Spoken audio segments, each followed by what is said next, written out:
Assalamualaikum warahmatullahi wabarakatuh. Perkenalkan, nama saya Adela Shendita Pasyanida, NIM 17104164667 dari kelas pagi A1 semester 7. Jadi di sini saya akan menjawab soal UTS dari manajemen pemasaran internasional. Jadi untuk soal yang pertama, A. Apa yang dimaksud dengan pemasaran internasional dan berilah contohnya. B. Apa perbedaan pemasaran internasional dengan pemasaran global? Jadi untuk yang A, pemasaran internasional adalah pemasaran kinerja kegiatan bisnis yang dirancang untuk merencanakan, menetapkan harga, mempromosikan, dan mengarahkan aliran barang dan jasa perusahaan kepada konsumen atau pengguna di lebih dari satu negara untuk mendapatkan keuntungan. Contohnya seperti PT Indofood. Jadi yang produknya itu adalah Indomie yang sudah memasuki pasar internasional, yakni negara-negara seperti Belanda, Singapura, lalu Australia dan Malaysia. Nah,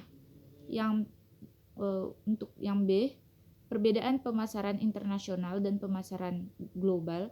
Jadi pemasaran internasional itu yang pertama fokus pasar domestik identik dengan pasar luar negeri. Nah, lalu visinya itu kriteria ditentukan sendiri dan orientasinya itu etnosentrik atau sifat pasar atau konsumen dimanapun sama. Nah, lalu untuk strateginya itu internasional, strukturnya divisi internasional, lalu strategi pemasaran perluasan, fokus lokasi, lead bank itu negara asal. Jadi sumber daya manusianya itu orang negeri asal di tempat posisi kunci di mana saja. Nah, lalu untuk gaya operasi sentralisasi, kebijakan finansial itu tergantung pasar keuangan negara asal. Kebijakan investasi sumber dari negara asal. Lalu untuk perusahaan global sendiri itu fokus realitasnya ada perbedaan dan persamaan dalam pasar dunia. Nah, lalu visi melihat dunia sebagai susunan yang kompleks. Lalu orientasinya itu geosentrik atau konsumen. Untuk setiap negara ada kesamaannya dan perbedaannya. Jadi strateginya standarisasi tapi juga penyesuaian. Nah, untuk strateginya sendiri itu global dan struktur itu struktur campuran atau matrik. Strategi pemasaran itu perluasan adaptasi penciptaan. Lalu untuk gaya operasinya itu orang terbaiklah tanpa memandang dari mana asalnya yang memegang posisi kunci integrasi. Jadi untuk kebijakan finansialnya mencari sumber keuangan paling murah di pasaran dunia. Nah, kebijakan investasinya itu subsidi silang dan dapat ditransfer antar negara untuk mendukung strategi global. Nah, untuk yang kedua, mengapa perusahaan penting memahami lingkungan budaya pada pemasaran internasional? Jadi peranan budaya sangat penting dalam aktivitas pemasaran internasional karena budaya dijadikan sebagai jati diri dalam berinteraksi dengan masyarakat internasional, karena kita akan menjadi masyarakat global sebagai pangsa pasar yang harus dimaksimalkan potensi pasarnya. Lalu selanjutnya itu yang ketiga, sebutkan dan jelaskan faktor apa saja yang mendorong perusahaan domestik memasuki pemasaran internasional. Jadi berikut adalah beberapa faktor yang mendorong terjadinya perdagangan internasional. Yang A itu penguasaan ilmu pengetahuan dan teknologi. Negara-negara yang menguasai ilmu pengetahuan dan teknologi tinggi akan mampu memproduksi barang dan jasa yang lebih banyak, berkualitas, dan tentunya efisien dibandingkan dengan negara-negara yang lambat akan ipteknya. Hal ini bisa terjadi karena pemanfaatan teknologi sangat menghemat biaya produksi dan mampu menghasilkan barang yang lebih banyak. Dan yang B itu perbedaan kekayaan sumber daya alam. Jadi setiap negara memiliki keadaan geografis yang berbeda-beda, sehingga perbedaan tersebut menjadikan setiap negara memiliki kekayaan sumber daya alam yang berbeda-beda pula. Pada dasarnya sumber daya alam adalah faktor dari produksi suatu negara. Nah, yang C itu ada perbedaan selera. Nah, jadi di sini selera ternyata dapat menimbulkan perdagangan internasional. Nah, terjadinya perbedaan kebudayaan, sistem politik, pandangan hidup, dan tatanan sosial menyebabkan terjadinya selera terhadap berbagai jenis komoditas. Nah, yang D itu perbedaan iklim. Jadi, perbedaan iklim setiap negara menyebabkan terbatasnya potensi sumber daya alam. Akibatnya, tidak semua barang untuk memenuhi kebutuhan dapat dipenuhi sendiri oleh negara tersebut. Oleh karena itu, negara akan mengimpor dari negara lain. Nah, yang E itu keinginan memperluas pasar dan menambah keuntungan.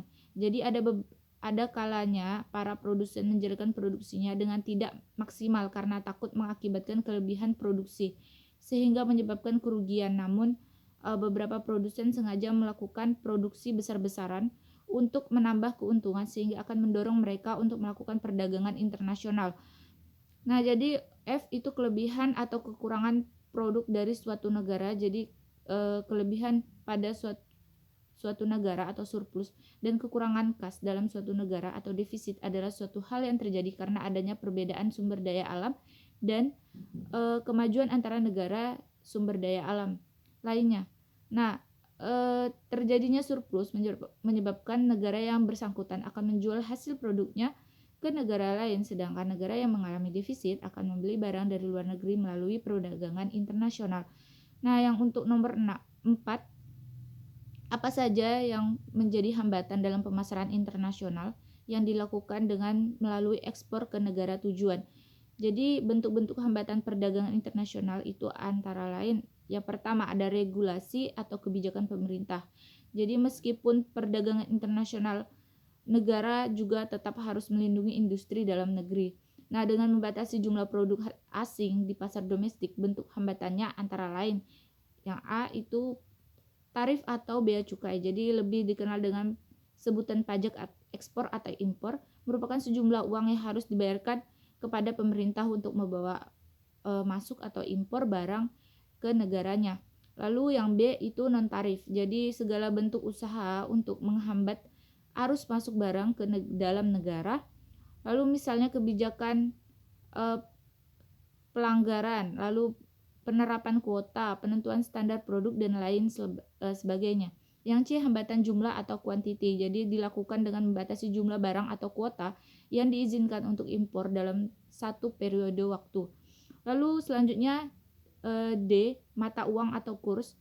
Jadi negara eksportir biasanya mengajukan pembayaran dalam bentuk mata uang yang negara pengekspor pada suatu negara pengimpor.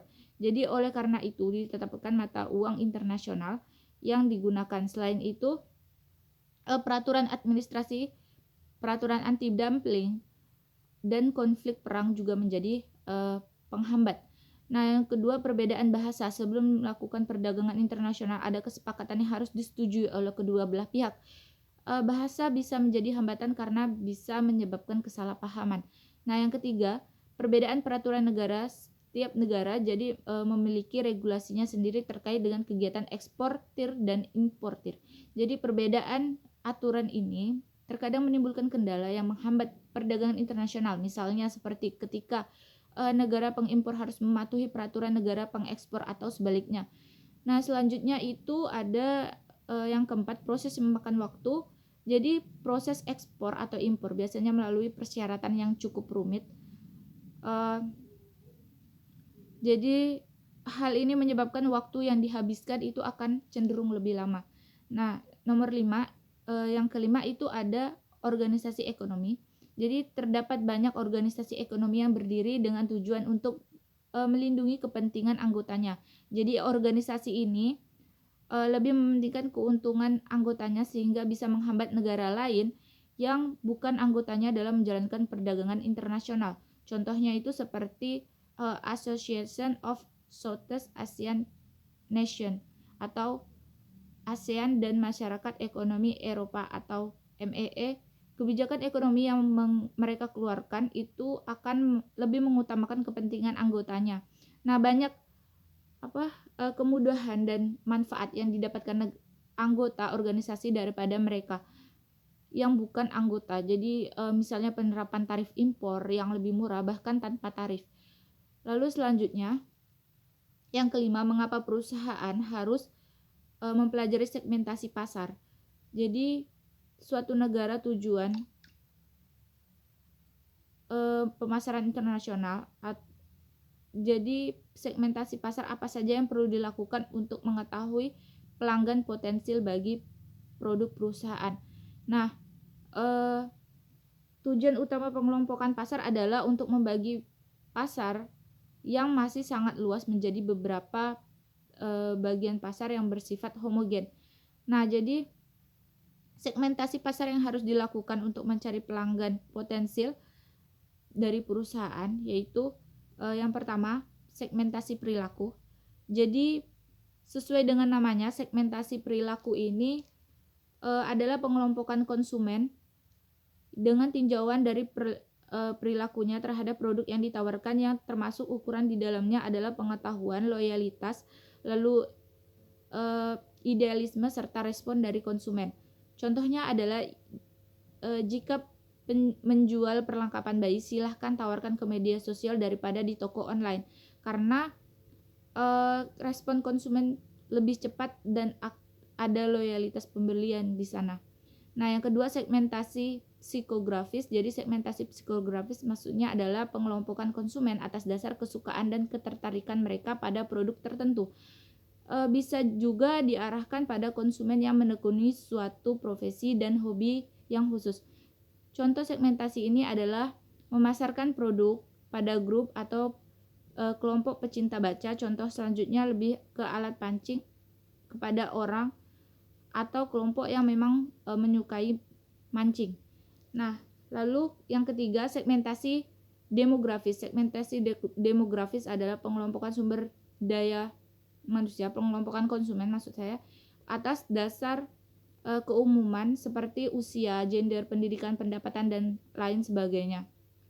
Yang keempat, segmentasi geografis. Segmentasi geografis adalah penentuan kelompok pemasaran yang berdasarkan pada tempat tinggal konsumen. Ini terkait dengan daerah seperti kota, desa, dan lain sebagainya.